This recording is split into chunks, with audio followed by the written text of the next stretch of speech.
Hello friend, आज हम आपको बैसाख मास में नित्य नियम से सुने जाने वाले बैसाख स्नान के 5वां अध्याय सुनाने जा रहे हैं। बैसाख मास में स्नान की ऐसी महिमा है कि गंगा जी को याद करके ही स्नान का पूरा फल मिल जाता है। इस महीने किए गए स्नान दान जप से श्री हरि बहुत प्रसन्न होते हैं और मन की सभी अभिलाषाओं को पूर्ण करते हैं। तो गणेश जी को याद करते हुए महत्म शुरू करते हैं। 3 लोक 14 भुवन तेरी जय जयकार, हे गणपति गण देवता हर लो दुख अपार। तो प्रेम से बोलिए गणेश भगवान की जय। बैसाख मास की जय। बैसाख मास में बताया गया मुनि शर्मा के द्वारा 5 पापियों का वृतांत सुना था। अब 5वें अध्याय में उनके उद्धार की कथा सुनेंगे, साथ ही पाप प्रशमन स्तोत्र का पाठ भी करेंगे। जो भी मनुष्य नियम से इस पाठ का श्रवण करता है वह सभी किए गए पापों से मुक्त होता है।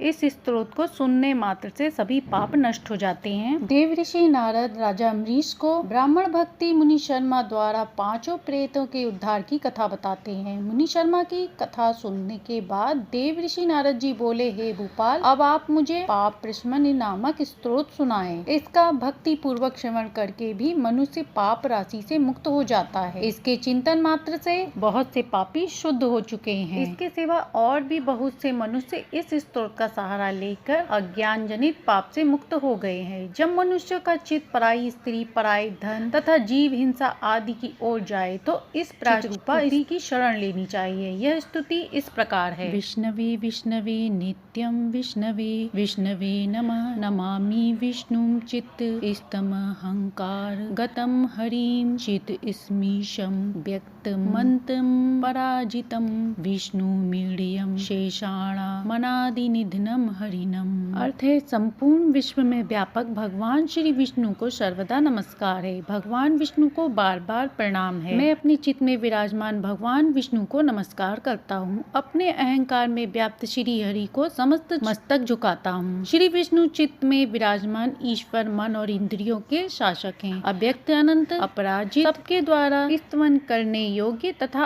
आदि अंत से रहित है। ऐसे श्री हरि को मैं नित्य निरंतर प्रणाम करती हूँ। विष्णु चित्त गतोयम में विष्णु बुद्धि गतश्च यत योड़ अहंकार गतो विष्णु रियो करोति कर्त्य भूतोसो इसा वरस्य चरस्य च पापम नाशमायाति तस्मिन् विष्णु विचिंतिते। जो भगवान विष्णु मेरे चित्त में विराजमान है, जो भगवान विष्णु मेरी बुद्धि में स्थित हैं, विष्णु जी मेरे अहंकार में व्याप्त हैं तथा जो भगवान विष्णु सदा मेरे स्वरूप में स्थित हैं, वे ही कर्ता होकर सब कुछ करते हैं। उन विष्णु भगवान का चिंतन करने पर चराचर प्राणियों का सारा पाप नष्ट हो जाता है। ध्यातो हरिति य पापम स्वप्रे दुष्च पापी नाम तमुपेन्द्र महम विष्णु नमामि प्रणत प्रियम।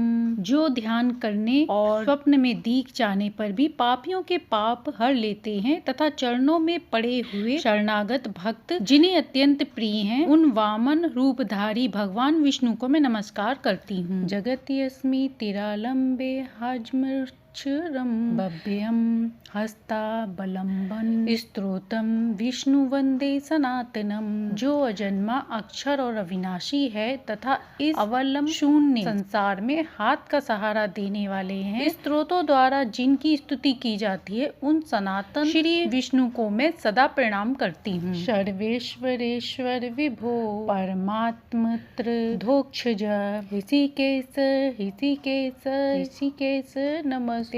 अर्थ है, हे सर्वेश्वर, हे ईश्वर, हे व्यापक परमात्मा, हे अधोक्षज, हे इंद्रियों का शासन करने वाले अंतर्यामी ऋषिकेश, आपको बार बार नमस्कार है। नरसिंहानंत गोविंद भूत भावन केशव गुरुवक्तम धृतम ध्यातम शमयासु जनार्दन। इसका अर्थ है, हे नर, हे अनंत, हे गोविंद, हे भूत भावन, हे केशव, हे जनार्दन, मेरे दुर्वचन दुष्कर्म और दुष्चिंतन को शीघ्र ही नष्ट कीजिए। यन्मया चिंतितम दुष्टम स्वचित्त वश वर्तिना आकर्षणीय महाबाहो तच्छम नये केशव। अर्थ है, महाबाहो, मेरी प्रार्थना सुनिए। अपने चित्त के वश में होकर मैंने जो कुछ बुरा चिंतन किया हो उसको आप शांत कर दीजिए। ब्राह्मण देव गोविंद परमार्थ परायण जगन्नाथम जगद्वाता पापम शमय मेच्युत। अर्थ है, ब्राह्मणों का हित साधन करने वाले देवता गोविंद परमार्थ में तत्पर रहने वाले जगन्नाथ, जगत को धारण करने वाले अच्युत,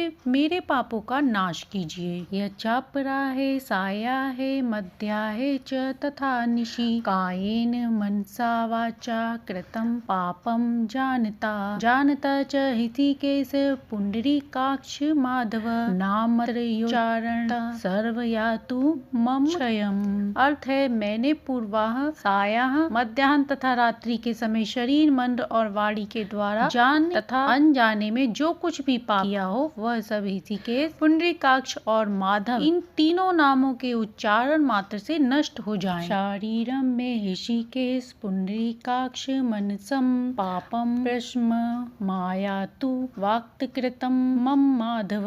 अर्थ है, ऋषिकेश, आपके नाम उच्चारण से मेरा शरीर पाप नष्ट हो जाए, पुंडरीकाक्ष, आपके स्मरण से मेरा मानस पाप शांत हो जाए तथा माधव, आपके नाम कीर्तन से मेरे वाचिक पाप का नाश हो जाए। यद भुजान पिबन्ति शन जागृत यदा इत्थम आकाश पापमथार्थ कायेन मनसा गिरा महदल्पम च यत् पापम दुर्योनिन रकाबहम सर्वविलयम यातु वासुदेवस्य कीर्तनात्। अर्थ है, मैंने खाते पीते, खड़े होते, सोते, जागते तथा ठहरते समय मन, वाणी और शरीर से स्वार्थ या धन के लिए जो कुत्सित योजनियों और नरकों की प्राप्ति कराने वाला महान या थोड़ा पाप किया है, वह सब भगवान वासुदेव का नामोच्चारण करने से नष्ट हो जाएं। परम ब्रह्मा परम धाम पवित्रम परम च यत अस्मिन् संकीर्तिते विष्णु यत् पापम तत् प्रणश्यतु। अर्थ है, जिसे परम ब्रह्मा, परम धाम और परम पवित्र कहते हैं, वह तत् भगवान विष्णु ही हैं। इन श्री भगवान विष्णु का कीर्तन करने से मेरे जो भी पाप हों वो नष्ट हो जाएं। यत् प्राप्य न निवर्तते गंध स्पर्श विवर्जितम सूर्यपदम विष्णु इस्तत्सर्व में भवत्वलम। अर्थ है, जो गंध और स्पर्श से रहित हैं, ज्ञानी पुरुष जिसे पाकर पुनः संसार में नहीं लौटे, वह श्री विष्णु का ही परम पद है। वह मुझे पूर्ण रूप से प्राप्त हो। पाप प्रशमन श्रोस्तम य पठेत् पुरुयंत्र शारीरे मान सैर्वाचा कृते पापे प्रमुच्यते मुक्तम पाप ग्रहादि भयो याति विष्णु परम पदम तस्मात् सर्व प्रयत्नेन स्तोत्रम सर्वाघ्न नाशनम। पाप प्रशमन स्तोत्रम यठे प्राश्चित्यतम